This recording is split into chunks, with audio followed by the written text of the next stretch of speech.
Halo teman-teman, kita akan pergi ke Pripyat. Oh, dengan sepeda listrik, kita akan menjadi yang pertama melakukan ini. Kali ini kita tidak pergi ke sana hanya untuk bersenang-senang. Kali ini kita akan benar-benar menyalakan biang lala dan mencobanya. Dan juga kita akan memasang lampu listrik di apartemen kosong di Pripyat. Apa yang sedang terjadi? Sudah selesai, teman-teman. Aku tidak percaya, tapi kita berhasil. Nyalakan. Bola lampunya meledak. Coba lagi.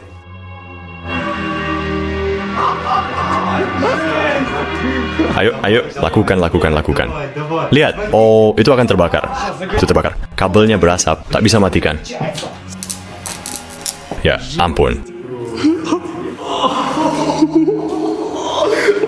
Cahaya, suci. Gila, Alex itu gila. Kita benar-benar saja berhasil, dan aku sungguh tidak percaya ini.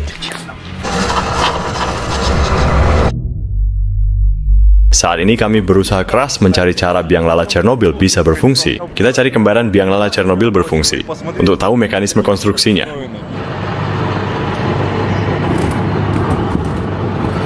Di sanalah intinya. Oh, semua lonceng di sini berada di tempatnya. Motornya tidak terlalu besar, sekitar 5 atau 6 kW, tapi hanya 2,5 saja.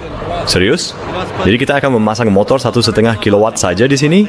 Saya mengerti, bisa dipasang dari bawah. Biang lala Chernobyl adalah salinan persisnya, tapi tidak memiliki motor. Stalker mungkin akan mencurinya. Gitu. Bagaimana kamu akan menghidupkannya? Kami punya sepeda dengan daya 1,5 kW. Pripyat bisa ada biang lala jika ledakan tak pernah terjadi. Kami harus menghubungkan sepeda ke biang lala, dan itulah sebabnya kami membuat sproket kekacauan ini. Kami akan memasangnya di reduktor biang lala, dan mengencangkannya dengan baut-baut ini. Lalu, kami akan menggunakan 4 rantai sepeda, dan menghubungkan rantai-rantai ini langsung ke sepeda kami. Itulah sebabnya kami menambahkan 1 sproket lagi di sini, menggantikan cakram rem. Jadi kami akan membalikan sepeda, mengencangkan rangkanya dengan baik ke biang lala Pripyat, dan lalu memutar gasnya. Torsi dari motor akan diteruskan ke reduktor, dan ini seharusnya cukup untuk menggerakkan biang lala ini. Jika terjadi sesuatu yang salah, maksud saya kegagalan mekanisme, atau jika tidak bisa diperbaiki, kami punya rencana B. Dan rencana B tersembunyi di dalam karung ini. Saya rasa kalian sudah tahu maksud saya. Rencana B pasti akan membuat biang lala ini berputar. Dan kali ini kami membawa banyak kabel untuk memasang lampu listrik di flat stalker yang terbengkalai di Pripyat. Saya akan menggunakan kabel frekuensi tinggi di sini untuk meminimalkan kehilangan daya ke discharge dan memasang trafo penurun langsung di atap. Ide ini terdengar keren, tapi kita akan lihat apa yang bisa kita lakukan. Sekarang kami sedang membeli makanan untuk 3 hari ekspedisi kami. Tidak ada toko di Pripyat. Anthony terkejut dengan harga yang murah. Katanya harganya rendah. Itu sangat murah. $0,50. Bisa kamu bayangkan? Aku sangat suka makanan manis. Kita akan hidup manis di Pripyat, kan? Hei, kamu duduk di atas coklat. Ayo. Aku suka belanja seperti ini, teman-teman. Kalian gila, teman-teman. Bagaimana bisa kamu membawa teh ke zona itu? Hanya 25 kantong teh. Orang masuk zona itu ilegal. Bayangkan kalau kita bertemu polisi. Maksudku polisi yang baik. Kita akan bersikap terbuka dan bilang, "Hei, selamat datang di rumah ini. Kamu mau teh coklat?" Ya, ini saatnya minum teh. Dan selamat datang di kota mati. Rambut memang menyerap radiasi dengan baik. Tapi mungkin Anthony melewatkan bagian penutup kepala. Aku bisa mengikatnya saja dan pergi. Otakku tidak akan mati karena radiasi. Sejujurnya kami sedang mencari vodka. Bukan untuk kami. Tentu saja ini bukan untuk diminum. Ya, masalahnya, kami punya rencana. Kalau kiamat terjadi, kita bisa tinggal di sini dan minum selamanya, seumur hidup. Terlalu banyak minuman keras di sini. Lihat saja, kami sudah mengambil begitu banyak barang. Anda menerima kartu, itu bebas alkohol. Aku tidak bisa melihatnya dengan jelas. Semua ini menghabiskan biaya $70 untuk kami. Lihat struknya. Itu untuk polisi. Untuk kami, ini benar-benar hardcore, guys. Tidak ada tas, hanya bagasi sesederhana itu saja. Tenang, bro, tidak apa-apa. Tarik napas dan hembuskan. Aku kenal dia. Aku kenal kamu. Kamu blogger itu dan suka bikin eksperimen. Kamu suka video-video ini? Oh, iya, keren banget. Apalagi yang pakai petasan. Itu saja, semoga sukses. Kita harus pemanasan dulu sebelum berangkat. Itu tidak adil.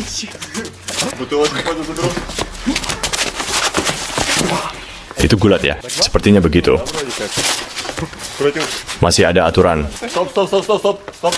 Ayo kita pergi dari sini. Itu saja. Apa dia menang? Iya. Kupikir kita hanya bercanda. Pertarungan yang bagus. Jangan macam-macam dengannya. Sejujurnya, aku kelelahan. Saat aku kesini, aku hampir pingsan. Aku tuh tidak berdaya. Aku tak yakin ingin pergi. Menurutku kamu baik-baik saja. Tidak, aku tidak minum banyak pil. Karena radiasi, aku punya kejutan di sini. Antibolik?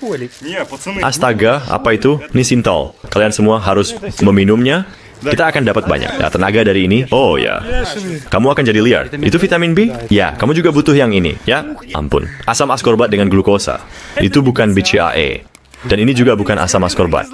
Apa? Itu cuma cangkangnya saja, bro. Apalagi itu sekarang. Kamu akan segera mengetahuinya. Akhirnya kita... Dua sekaligus? Pernah lihat yang gila seperti ini? Lihat sini, ini bakal seru. Ambil saja, Anthony. Kita sudah menata semua makanan seperti ini untuk dibagi ke tas-tas. Yang paling berat satu kotak air, Excelsior. Tapi kita sudah ambil beberapa botol. Jadi harus beli lagi. Kita akan membawa banyak alat dan sebagainya untuk biang lala. Sebagian sudah ada di dalam tas. Kita harus menyembunyikan semua reflektor dan elemen reflektif agar tidak terdeteksi di zona itu.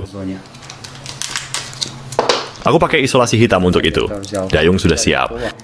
Zona ini tidak pernah memaafkan kesalahan. Mari kita lihat siapa yang punya sepeda paling berat. Kamu belum mengangkatnya.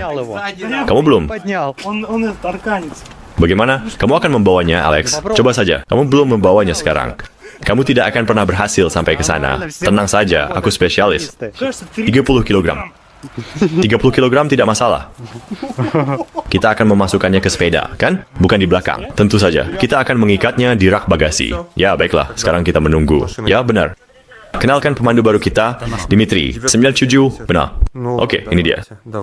Semoga dia tidak akan membuat kita tersesat di hutan, tidak seperti terakhir kali. Mereka akan menjemput kita. Kamu sudah pesan mobil, kan? Ya. Yang terakhir. Tidak. Apa-apa kok. Sempurna. Nah, teman-teman, hari mulai gelap dan kita semakin dekat ke zona Chernobyl. Itu akan keren. Itu adalah pos pemeriksaan resmi untuk tur resmi. Kita tidak akan ke sana. Kita ini stalker. Mereka tidak akan suka dengan apa yang akan mereka rekam di sana. Kamu mau ke sana? Ayo jalan. Ayo kita pindah dari sini. Kita tadi terlalu dekat, benar-benar. Begitu dekat. Akan epic banget kalau kamu langsung lewat gerbang itu. Ledakan. Tapi kita tidak akan ke sana. Iya, kita orang biasa saja. Kita akan coba. Cara paling sederhana untuk masuk. Tapi pertama-tama kita harus cek dulu, apakah ada orang di sana. Matikan lampu, tempatnya sudah dekat. Kita belum pernah mencoba masuk seperti ini, pakai mobil. Apa ini tidak terlalu mencolok? Tidak akan ada yang melihat kita. Kita sudah sampai. Tapi kita harus cek jalannya dulu. Dimitri akan memeriksa jalan masuknya. Dia akan lihat apakah ada jalan atau tidak.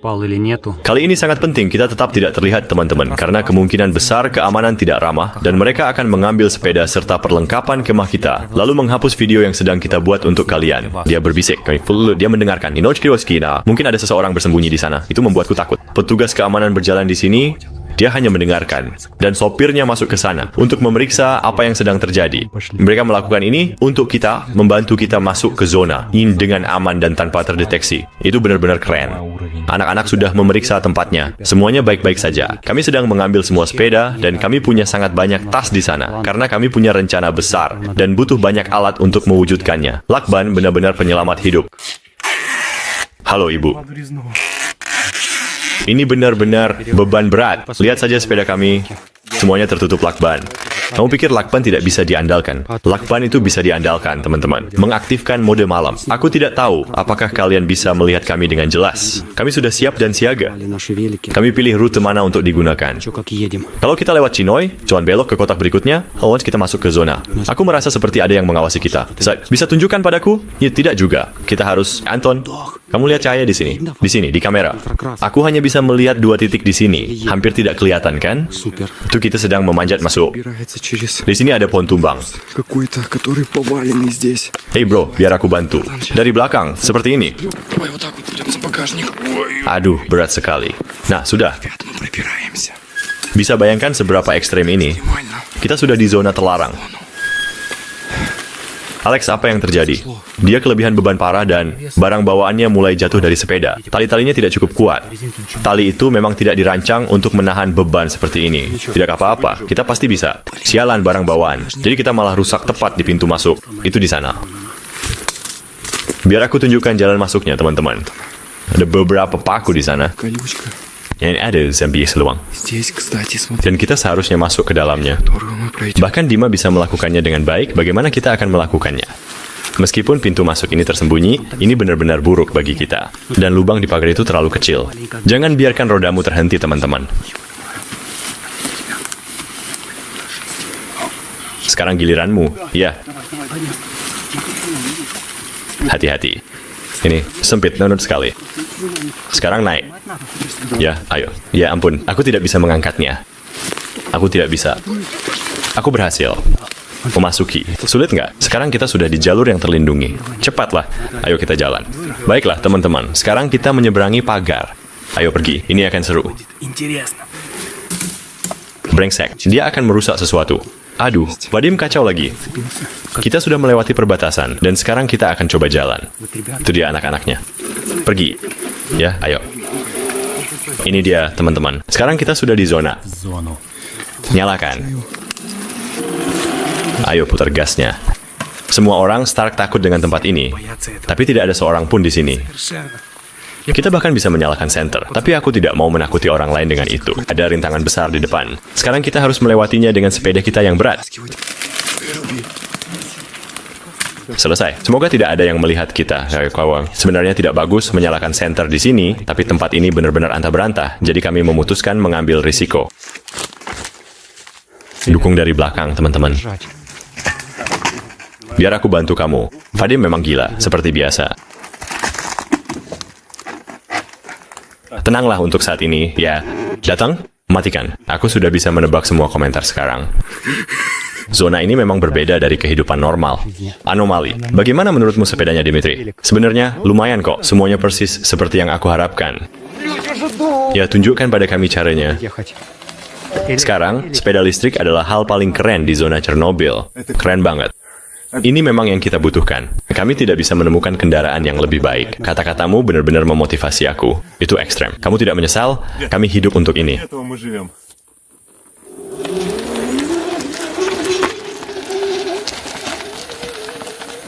Dia tidak jatuh, tapi... Oh, aku sudah tahu itu. Aku bisa mati konyol seperti ini. Kenapa kamu goyang-goyang seperti itu? Aku juga nggak tahu. Mungkin cuma karena udara segar. Dimitri sedang mencoba memakai ranselnya. Kamu tahu nggak? Aku biarkan saja. Ya, no, serius. Memang begitu. Biarkan di sini. Ayo jalan. Benci banget. Enter. Beda makin aneh sekarang. Tapi kalau di reload masih bisa. Jadi kita matikan, nyalakan lagi. Hero. Akhirnya jalan dan hujan mulai turun. Слушайте, Ayo pergi. Ya, kita harus jalan. Kita terus, enggak saja terjatuh. Katanya dulu pernah ada penyergapan di depan sana. Bagaimana menurutmu tentang zona ini? Ini kali kedua kamu kesini. Sulit nggak? Sekarang yang paling penting kelebihan beban sialan ini. Ya, kamu benar. Ya, aku tahu sisanya menyenangkan. Kita sudah sampai jalan lama, tapi kali ini kita lewat 10 kali lebih cepat. Lebih cepat dari yang kita kira. Hei teman-teman, boleh nggak aku buang sepedaku? Tentu, kalau kamu mau tetap di sini bersamanya. Oke. Sekarang kalian bisa melihat semuanya lebih jelas daripada aku, karena di sini benar-benar gelap, bahkan tidak ada bulan. Sekarang kami menggunakan sepeda kami seperti anjing penuntun. Jadi kalau ada rintangan, aku akan aman. Sekarang kita punya banyak waktu. Kunang-kunang ini bukan satu-satunya sumber cahaya di sini. Itu bergerak, tubuhnya bersinar. Ayo kita bebaskan dia. Hei, sambungkan kabel ke dia. Paradoksnya, kamera ini bisa melihat lebih baik daripada aku. Bayangkan ya, aku tahu. Lebih dalam, maksudmu, dengar suaranya. Ya ampun. Di sana lebih dalam lagi.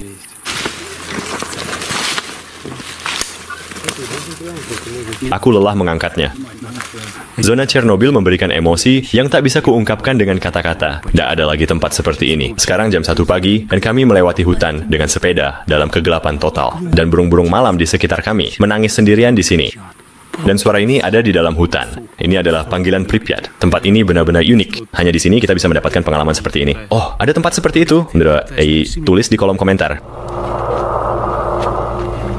Hei teman-teman, ada pasir di sepatuku. Apakah itu berbahaya? Banyak sekali. Itu bencana. Serius? Aku pernah minum air pegunungan, lalu melihat cacing di dalamnya. Jadi aku khawatir dengan kesehatanku. Mungkin saja sekarang ada cesium 137 di sepatumu.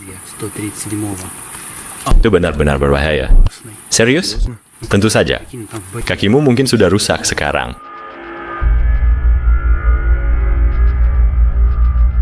Di sini suasananya tenang. Bahaya yang sebenarnya ada di depan. Kita akan melewati jalan utama, dan jalan ini digunakan untuk kunjungan resmi, kadang dipakai petugas keamanan yang tidak baik. Pertama, kita akan duduk di sini selama 10 menit untuk melihat seberapa sering mobil-mobil lewat. Setelah itu, kita masuk jalan dan bergerak diam-diam di sisi kanan. Kita mengamati puncak pohon karena cahaya lampu mobil bisa terlihat dari kejauhan. Jika seseorang melihat mobil, dia harus berteriak, "Mobil!" dan tidak apa-apa untuk berteriak keras karena tidak ada yang akan mendengarnya. Teman-teman, lompat ke semak-semak, hati-hati. Mobil terlihat dari jarak jauh, lampunya sangat terang. Mari kita berdekatan. Maksudku, benar-benar dekat. Sekarang kita akan masuk ke jalan, dan Anthony memulai malam kerjanya. Aku sudah menyiapkan lagu-laguku sekarang. Ayo pergi. Ini sudah selesai. Ini akan menyenangkan. Ya, itu dia. Matikan lampunya. Apa-apaan ini? Matikan. Apa yang terjadi? Itu sampah. Seseorang menangis di hutan, lalu dia menyalakan lampu. Tapi tidak ada siapa-siapa. Itu terjadi terlalu cepat. Kami tidak menyadari apapun. Aku butuh bantuan. Dia butuh bantuan. Ya, tentu. Kamu akan membantunya kan, Alex? Ada apa? Apa yang kamu lakukan di sini? Biarkan saja di sini. Aku juga tidak bisa membawanya sendiri. Ayo lakukan. Mengerti? Ya, aku mengerti. Oke. Sudah selesai. Ayo teman-teman. Ayo bergerak. Ya, itu dia. Kita harus pergi. Kupikir tadi ada mobil, tapi ternyata Vadim memutar gas dan rodanya terlalu besar. Pengecut. Ada jembatan di depan, dan biasanya ada penjaga yang menangkap para stalker.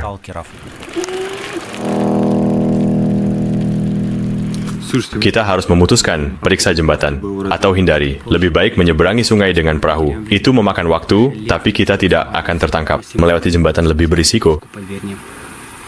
Sebenarnya, kita bisa memeriksa jembatan itu. Menurutku, lebih baik kita menyeberang lewat jembatan. Karena bawaan kita sangat berat. Tenang. Itu hanya hutan. Suara-suara dari zona. Kita bisa bersembunyi di sana. Ya, kita bisa. Vadim naik ke jembatan seperti orang gila. Dan kita berada 1 kilometer jauhnya di tempat rahasia. Kita berdiri di jalan. Dan menunggu suara pengejaran. Masih sunyi. Ya ampun. Teman-teman? Ya? Kami di sini. Kalian sudah kembali? Vadim sudah kembali dari misi pengintaian. Nyalakan lampunya. Ada apa di sana, bro? Aku tidak tahu. Semua tenang dan sunyi. Kamu pergi ke jembatan. Aku berada di perbatasan jembatan. Menunggu kalian di sana. Jadi kamu tidak melakukan pengintaian, kan? Tidak. Kami hanya menunggu kalian di sini. Kalian benar-benar jauh. Mendekatlah. Jangan tinggalkan kami. Oke, tidak masalah. Kita tidak boleh pergi ke sana bersama-sama. Kalau ada jebakan. Ya, seseorang harus pergi. Sayang kamu tidak menyeberangi jembatan. Aku hanya ingin tidak apa-apa. Kalau tidak ada siapa-siapa di dekat tikungan, kita bisa jalan. Diam. Teriakan. Terdengar seperti teriakan. Ayo, kita buat jadi keren. Kalau ada jebakan, kamu tidak akan dengar apa-apa dari sini. Sekarang Dimitri akan pergi dan melihat jembatan. Dan ketika dia kembali, kita akan... Cukup, ayo tenang, berhenti menakuti subscriber. Kalau kita pilih perahu, kita pasti sudah di seberang sekarang. Lalu melewati jembatan ini dengan kecepatan tinggi. Tidak ada penyergapan. Teman-teman, kita sudah melewati bagian paling berbahaya. Kita melakukannya dengan cerdas. Dima memeriksa jembatan, kalau ada penyergapan, dia kembali, dan kita cepat menyeberang jembatan. Lihat, sweaterku. Apa tadi di belakangmu? Ya, astaga. Tadi diikat di samping, kan? Iya, di sini mulai dingin. Kita sudah keluar dari jalur wisata, dan sekarang kita berada di jalan yang aman. Tapi kita harus terus berjalan. Ayo lanjut. Iya, ayo.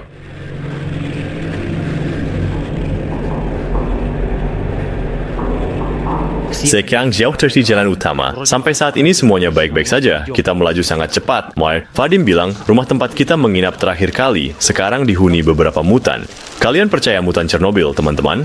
Maksudku, itu setelah ada makanan dan mereka datang mencarinya. Ayo kita serius soal ini, tolong. Kami pergi tidur dan tiba-tiba orang gila menyerang kami. Kami benar-benar lelah dan mendengar beberapa suara aneh. Mutan memang ada, bahkan Wikipedia juga bilang begitu. Tempat ini terlihat familiar. Ada rumah dengan tungku, kan? Penghangat. Inilah tempat di mana kita menginap, rumah yang hangat. Kamu tahu ada beberapa batang kayu besar tergeletak di sini. Ayo kita lemparkan beberapa kayu di sini, supaya tidak ada yang bisa lewat. Dan hasilnya tidak ada apa-apa. Yaitu berarti orang-orang mengunjungi tempat ini. Benar. Kalau kamu naik halte bus ini, kamu mungkin bisa menangkap sinyal internet. Lihat itu, ada banyak lentera penuh. Semuanya terlihat seperti alien. Kita harus hati-hati di sekitar sini. Terakhir kali, ada mutan yang menyerangku. Sungguh, itu sampai masuk berita. Dan kami takut pada polisi. Ya, kita memang harus takut pada mereka. Kita tidak akan melihat mutan seperti di video game di sini. Tapi mutan yang nyata memang ada. Orang ini juga bilang, kadang-kadang rumah-rumah di sini dulu digunakan untuk impor. Ya, tapi itu adalah halusinasi. Dan hal itu nyata. Orang-orang memang berpikir begitu. Kadang-kadang, cukup pergi dan lihat Pripyat di tengah hutan. Kamu tahu nggak kalau kita akan mengunjungi rumah Gipsy? Dan rumah insinyur, rumah penebang, rumah burung pelatuk juga. Kamu tahu alamatnya? Dima punya daftarnya. Aku yakin nanti kita bakal lihat kulit si berwaktu ke rumah penebang. Kenapa kamu menertawakannya? Coba bayangkan kalau dia benar-benar punya di sini. Jangan pernah cari di Google, guys. Ya, aku sudah memperingatkan kalian. Langit mulai sedikit terang. Udara sangat dingin. Dengar saja suaranya. Teman-teman, ayo kita pergi. Masih gelap, dan tiba-tiba seekor rusa muncul entah dari mana. Rusa itu menyeberang jalan dengan kecepatan gila. Tapi yang paling menegangkan, Dimitri bilang berhenti. Dan rusa itu langsung muncul dalam hitungan detik. Kalau Dimitri berdiri 2 meter lebih jauh, rusa itu pasti menabraknya. Aku baru pertama kali melihatnya. Binatang ini sebesar Hulk. Lihat saja apa yang terjadi pada hutan itu. Sepertinya itu akibat radiasi. Ya ampun. Ayo kita istirahat sebentar. Punggung Dima pegal karena ransel berat. Aku juga istirahat demi sepedaku. Tapi pinggir jalan itu yang paling radioaktif kan? Tidak juga. Di luar pinggir jalan malah lebih parah. Aku di atas jalan. Aku aman. Aku bilang begitu, menenangkan.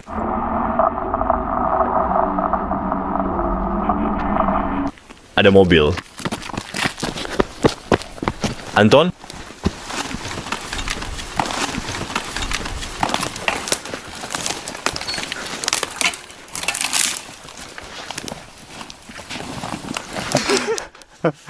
Anton adalah orang paling lucu di tim.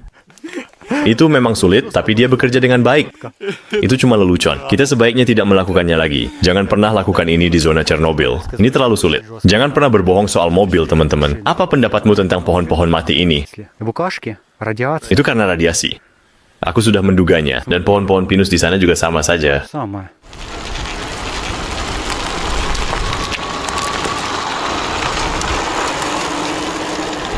Jadi sekarang kita sudah di zona anomali, kan? Kamu merasakan angin dingin ini? Astaga, aku mencium bau yang berbeda di udara. Zona suci. Aku baru pertama kali melihat seperti ini. Lihat saja ini. Ini kabut yang tidak normal. Ini kabut anomali. Bagaimana menurutmu? Ini anomali atau bukan? Coba lihat pemandangan indah ini.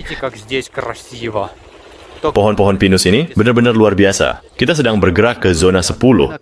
Maksudku kita berada dalam radius 10 km dari Chernobyl. Hampir tidak ada pagar di sini. Semuanya sudah hancur. Kalau namanya zona 10, berarti harusnya 10 km ke kota, kan? Itu memang masuk akal, tapi tidak. Sekarang kita harus belok kiri jauh. Ke sana, ke arah perbatasan Belarusia. Lalu kita akan kembali ke Pripyat. Hampir semua orang tahu rute ini. Aku hanya tahu mungkin ini akan menarik untukmu. Kamu tidak akan pernah pergi ke sana. Ya, itu pasti akan menarik. Kenapa kita bisa menempuh 60 km?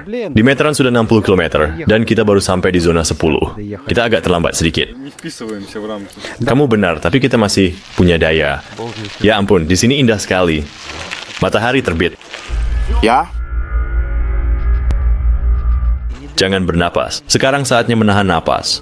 Jika kamu menahan napas, aku tahu di sini radioaktif. Jika kamu menahan napas, radiasi tidak berpengaruh. Aku penasaran berapa tingkat radiasi di sini. Ya ampun, banyak tanda di sini. Ini kimia, mungkin. Oh, benar begitu. Dulu ada desa di sini, dan desa itu dikubur. Dan ada lagi peringatan radiasi. Bukan, desa di sisi lain. Pasang tanda bertuliskan, jangan menggali, radiasi tinggi. Ayo kita gali saja mungkin. Vadim baru saja mengusulkan ide yang sangat bodoh, yaitu membawa detektor logam dan berjalan-jalan di sini. Oh, itu ada tanda-tandanya lagi. Dan menggunakan detektor itu untuk menemukan sesuatu yang sangat radioaktif. Kita juga bisa lempar magnet ke sungai Pripyat. Bagaimana menurutmu? Itu akan sulit. Ada banyak penebang kayu ilegal, padahal kita di zona coklat dan zona ini sangat berbahaya karena radiasi. Akhirnya ada lereng yang keren di sini. Kita menghemat tenaga dengan cara seperti ini. Untuk pertama kalinya kita menuruni bukit, teman-teman. Pasti di sini radioaktif, kan? Aku tidak bermaksud mengecewakanmu, tapi itu terlihat seperti kuburan radioaktif. Itu memang limbah radioaktif. Kita terus saja tersandung pohon seperti ini. Ini menghalangi jalan. Itu ulah Flood. Dia menebang pohon ini untuk menghentikan polisi. Bayangkan saja. Lihat ini, kalau kamu masih berpikir tas kami tidak berat. Kamu bantu pakai kakimu. Nah, boleh aku coba? Ya ampun. Kamu pasti minum anabolik. Aku juga berpikir hal yang sama. Ini bukan steroid. Pilku baik-baik saja. Maksudmu cuma pil super, kan? Kita hampir sampai. Sebentar lagi kita akan sampai di tempat di mana aku kehilangan kesadaran. Mungkin kamu bisa sebutkan kalau kita punya sepeda baru. Yang satu ini adalah hadiah dari para pendukung kami, khusus untuk perjalanan ke Pripyat. Apa yang kamu lakukan, Vadim? Ada batas kecepatan? Kita bisa gaspol.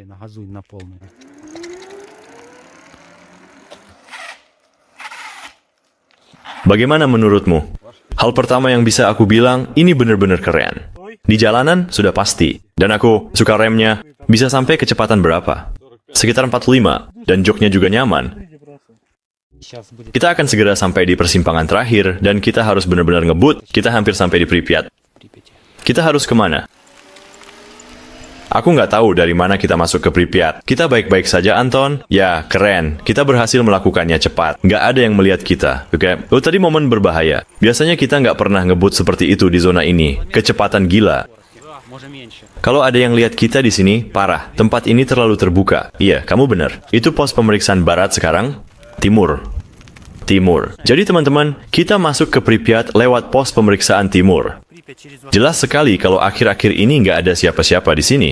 Lihat jalannya. Jadi, sekarang kita bisa jalan santai. Nggak perlu buru-buru. Apa yang terjadi dengan hutan ini? Hutannya hilang karena radiasi atau semacamnya. Dan pohon-pohon ini juga sudah mati. Mungkin radiasinya terlalu tinggi karena wilayah ini nggak dibersihkan dengan baik. Aku nggak percaya, teman-teman. Lihat saja meternya. Kita sudah menempuh 77 km dari awal. Berjalan kaki di sini mustahil. Mengayuh sepeda tanpa motor di sini. Terlalu berat untuk satu malam. Sepeda listrik membuat perjalanan jadi mudah dan menyenangkan. Hai teman-teman. Aku punya permintaan pribadi untuk kalian. Jangan lupa like dan subscribe. Whycast karena kami melakukan semua ini. Oh, hanya untuk kalian. Kami berusaha sebaik mungkin dan berjuang untuk membuat video-video yang unik di sini. Kami bahkan punya kamera yang bisa merekam di malam hari. Jalanan malam itu berbahaya dan sulit. Dan kami menunjukkan semuanya untuk kalian. Dan menurutku kami pantas dapat like. Aku tahu kalian memang yang terbaik. Dan kalian tahu kami sayang kalian, teman-teman. Oh, ayolah, Anthony. Permintaanmu terlalu berat. Yang perlu kalian lakukan hanya tekan loncengnya, teman-teman. Itu tidak sulit, tapi sangat memotivasi kami untuk membuat video-video gila ini. Nah, kita sampai. Kurasa kita bisa merangkak, kan? Itu adalah rintangan khas yang sering kami temui di Pripyat. Berani. Oh, kamu tumbang pohon? Hantam amarah? Aku butuh bantuanmu, Vadim. Kami butuh kekuatanmu, Vadim. Hantam dengan amarahmu. Tadi yang retak itu kakimu? Apa lututmu cedera? Aku cuma meleset dari sasaran. Buat cabang ini beresonansi. Tanganku jadi kotor karena lumut, tapi lumutnya radioaktif. Kita juga bisa lewat sini. Dan kenapa juga kita berdiri di sini? Hei, lihat itu. Infeksi? Kamu cedera lagi. Kenapa kamu sial banget? Astaga, aku harus segera membersihkan tanganku. Mungkin kita bisa seret sepeda satu persatu bersama-sama. Mungkin itu ide buruk, tapi tidak ada jalan kembali. Kita bakal bisa melewati level ini nggak? Tentu aja. Turunan ini curam banget. Aku nggak yakin dengan sudutnya. Mungkin 40 derajat. Kerja bagus. Lihat teknik khusus dari Master Vadim. Aku hanya ingin mencobanya seperti ini. Hati-hati. Itu terlalu keras. Sialan pil-pil ini. Seharusnya aku tidak minum sebanyak ini. Maksudmu apa? Aku minum terlalu banyak pil. Aku hampir tidak bisa mengangkatnya. Ya ampun, mereka melihatku seperti aku seorang pecandu. Ayo pergi, oke?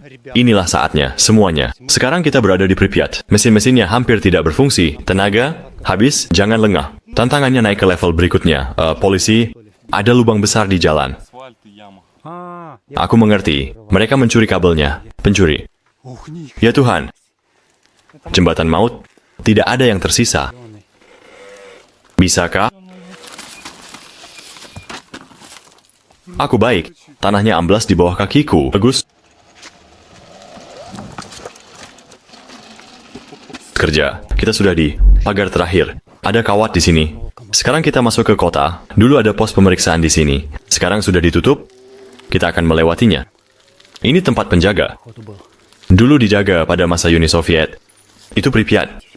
Ini pintu masuknya. Hei, kita akan kemana selanjutnya? Jalan Ukraina? Ya, 24A.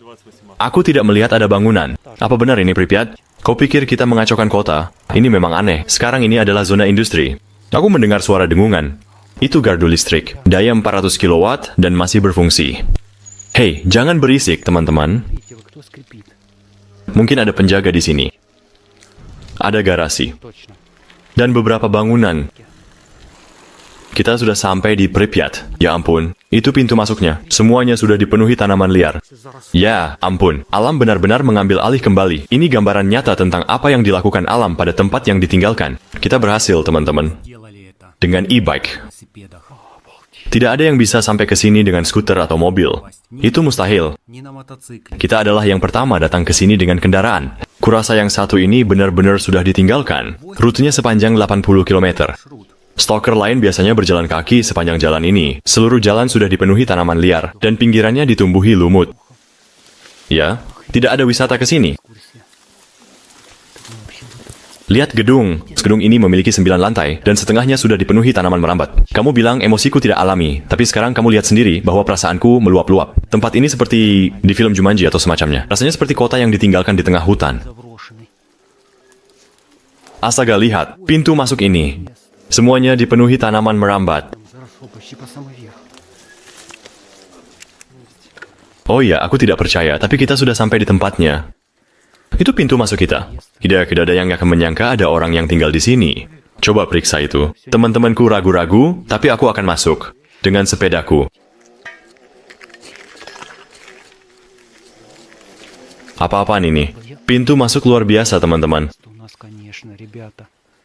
Aku bawa senter. Ayo berangkat, sobat. Aku akan tancap gas penuh.